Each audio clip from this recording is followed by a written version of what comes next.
kalau ada laki-laki mengatakan, aku mencintaimu sayang, jangan didengar. Katakan kepadanya, buktikan cintamu itu dengan menuliskan namaku di buku nikah kita.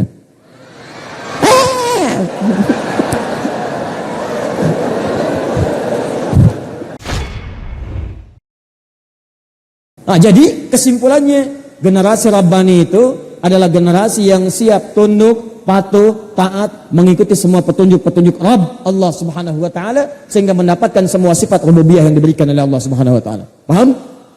Nah, sekarang pertanyaannya, bagaimana cara mengikuti semua petunjuk itu? Ini poinnya. Ya Allah, kami siap tunduk kepadamu, kami siap patuh kepadamu, kami siap taat ikuti semua petunjukmu. Itu harus komitmen dulu. Kalau nggak komitmen susah. Di Rabbani itu mesti ada komitmen. Kalau nggak punya komitmen, tidak komit, nggak akan dapat. Coba lihat ya, saya mau gambarkan begini. Semua sahabat Nabi itu semua komit. Kalau sudah ada petunjuk dikerjakan, nggak pernah nanya. Misal turun perintah warisan 2:1, laki-laki 2, perempuan 1. Nggak pernah saya dengar dalam sejarah ada sahabat protes. Ya Rasulullah, cobalah tanyakan kepada Allah, kenapa perempuan itu cuma 1? Ini melanggar persamaan gender. Nggak ada. Silahkan cek. Kerjakan, tinggalkan. La taqrabu zina, jangan dekati zina, tidak dekat-dekat, jauh. Jangan korupsi, tinggalkan korupsi. Jangan dusta, tidak berdusta. Jangan curang, tinggalkan curang. Kerjakan sholat. Tunaikan tahajud. Hebatnya ketika semua komitmen, coba lihat hasilnya. Dari yang jahiliyah, naik status khairu ummah, Persia kalah, Romawi pun ditundukkan. Jadi saya mau tanya dulu, siap komitmen mengikuti petunjuk Allah? Siap komitmen jadi generasi Rabbani? Kalau Anda katakan siap, maka ikrar itu antara Anda dengan Allah Subhanahu wa taala. Nanti lihat hasilnya seperti apa. Kalau Anda bicara siap di alun-alun, kemudian Anda ingkari, barangkali agak sedikit perlu penelitian. Tapi kalau di rumah Allah Anda katakan siap dan Anda ingkari juga, ada pertanyaan, apakah ada iman dalam jiwa Anda? Baik, waktu saya sangat singkat, saya tinggal punya setengah jam lagi untuk menerangkan, jadi tolong fokus baik-baik. Saya tidak akan bahas yang tidak penting dalam sesi bahasan kita kali ini. Lihat baik-baik. Ya Allah, Engkau janjikan dengan segala sifat rububiyahmu dalam kalimat Rabb, semua yang kami butuhkan akan dipenuhi. Maka kami siap mengikuti semua ketentuannya, kami komitmen. Kami ingin jadi generasi Rabbani. Bagaimana cara mendapatkan semua petunjuk itu? Maka turunlah Quran surah ketiga ayat 31. Perhatikan baik-baik. Kata Allah, jika kamu serius cinta kepadaku, komit dengan ketentuanku, membuktikan aku sebagai Tuhan, ya, maka lihat kalimatnya, qul, katakan Muhammad, sampaikan pada semua umatmu tanpa batas, yang di zamanmu nanti juga setelahmu, sampaikan kalimat ini. Qul, katakan, in kuntum tuhibbunallaha, jika kalian, hei umat-umat Muhammad sallallahu alaihi wasallam, mencintai Allah. Cinta itu kan siap mengikuti semua yang dicintai. Kalau Anda mencintai sesuatu, Anda akan mempersembahkan yang terbaik pada apa yang dicintai. Anda cinta dengan anak, bukankah semua yang dibutuhkan oleh anak Anda berikan? Silakan cek. Bukankah kalau Anda cinta dengan anak Anda akan dijaga? Dia mau ada yang melukai, Anda jaga. Ada yang berbahaya, Anda rawat. Sakit, Anda bawa ke dokter. Kenapa? Karena Anda cinta. Cinta itu membutuhkan pembuktian, bukan hanya memberikan harapan. Jadi saya berikan pada para akhwat ya yang belum nikah. Kalau ada laki-laki mengatakan, aku mencintaimu sayang, jangan didengar. Katakan kepadanya, buktikan cintamu itu dengan menuliskan namaku di buku nikah kita.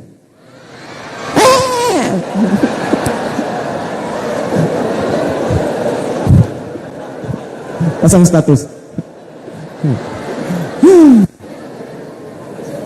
Langsung dibikin status. Karena kaidah cinta itu bukan pembuktian. Butuh pembuktian. Makanya Allah menggunakan kalimat cinta. Kata Allah, kalau kalian mencintaiku, benar cinta denganku, benar taat kepadaku, benar pengen ikut aku. Cinta itu menghadirkan pengikutan, cinta itu menghadirkan ketaatan, cinta itu menghadirkan pembuktian. Maka kata Allah, saya minta buktinya. Kalian mesti taat denganku, patuh denganku. Apa di antara tanda patuhnya? Fattabi'uni, ikuti nih Rasulku. Ikuti semua tuntunan yang disampaikan oleh Muhammad SAW. Ikuti Nabi. Di rumus cepatnya, jika Anda ingin mendapatkan semua sifat-sifat tadi yang rububiyah, menjadi generasi Rabbani, ikutilah semua petunjuk Rasulullah SAW. Bahasa gampangnya begini, saya sudah berikan semua petunjuk ini kepada Rasul ini, Muhammad SAW. Ikuti aja beliau. Ikuti Rasulullah SAW, ikuti semua perkataannya, ikuti semua sikapnya, petunjuknya. Maka itu adalah bagian dari sifat-sifat kemuliaan yang telah aku turunkan yang bisa kamu ikuti. Kamu ikuti, kamu dapat apa yang kamu janjikan. Kamu ikuti, kamu dapat apa yang aku janjikan. Jadi kalau Anda bertanya, ya Allah, bagaimana cara mendapatkan petunjuk Rabbani itu? Jawaban Allah, ikuti petunjuk Nabi Muhammad SAW. Ini sederhana. Kenapa? Karena kita nggak bisa lihat Allah secara langsung. Kita nggak bisa bercakap-cakap secara langsung. Dapat jawaban secara langsung. Maka dari itu diciptakanlah, dibuat oleh Allah, diarahkan oleh Allah, dinilaikan, diberikan keteladanan melalui sosok yang sama wujudnya dengan kita, sama-sama manusia. Supaya gampang ditiru. Kelihatan kalau makan bagaimana, kalau minum bagaimana, kalau tidur bagaimana, kalau kerja bagaimana. Dari mulai lahir sampai wafat jadi contoh yang bisa dilihat.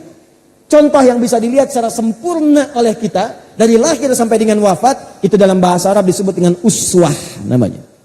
Uswah, contoh sempurna. Semua aspeknya. Dari ujung kepala sampai ujung kaki. Kalau cuma sebagian disebut kudwah namanya. Kudwah. Jalannya jadi teladan, tapi duduknya belum tentu. Makannya jadi teladan, tapi minumnya belum tentu. Tapi kalau semuanya jadi teladan, senyumnya, jalannya, makannya, minumnya, tidurnya, kerjanya, semua nyaris tidak ada perbuatan sosok ini kecuali menjadi teladan bagi orang-orang yang mengikutinya. Dan hebatnya, begitu diikuti, orang ini pun akan jadi teladan di zamannya.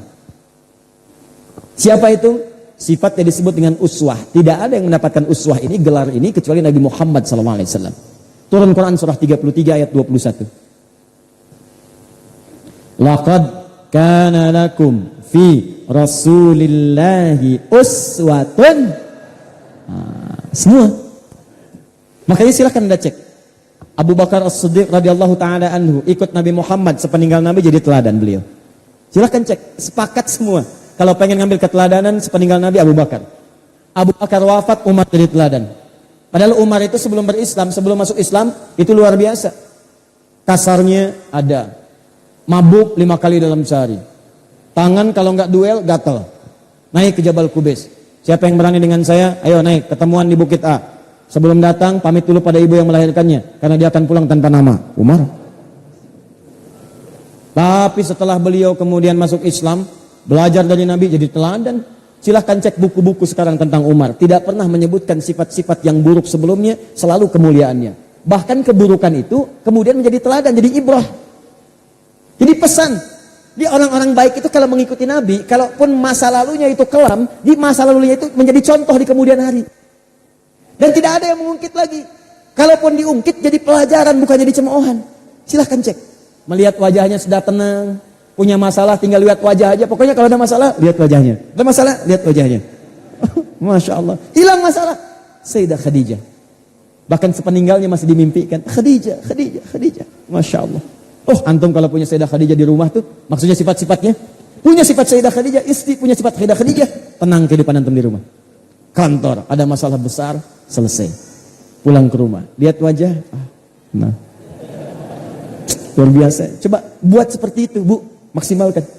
Gimana caranya tuh begitu suami pulang, sedang ada persoalan beban berat di kantor, ketuk pintu rumah, tiba-tiba ibu yang buka sudah senyum. Nambah masalah. Ya. Nyes modus nih. Nah ya, ini uswah. Itulah uswah.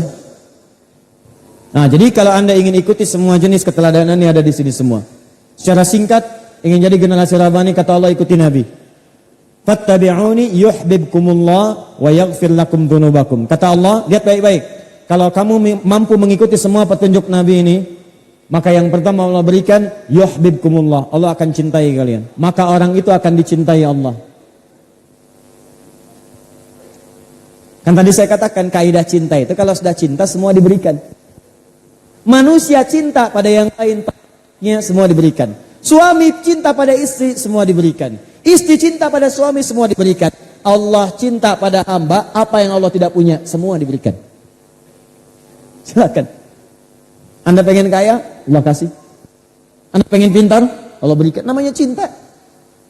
Karena kaidah cinta itu akan memberikan apapun pada yang dicintainya.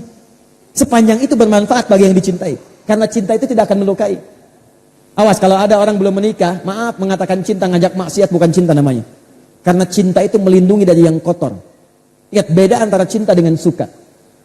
Nih, maaf sah aja belum, akad aja belum, udah ngajak maksiat. Jalan, dah gandengan, naik beca berdua, seakan-akan dunia milik berdua, tukang beca nggak ada gitu kan. Ya. Foto-foto macam-macam, dan yang lainnya puncaknya lebih tinggi lah gitu kan. Itu yang berbahaya. Hati-hati. Kalau ada yang mengajak demikian berarti dia sedang tidak mencintai Anda. Karena cinta itu memberikan yang terbaik bukan mengarahkan kepada yang tidak baik.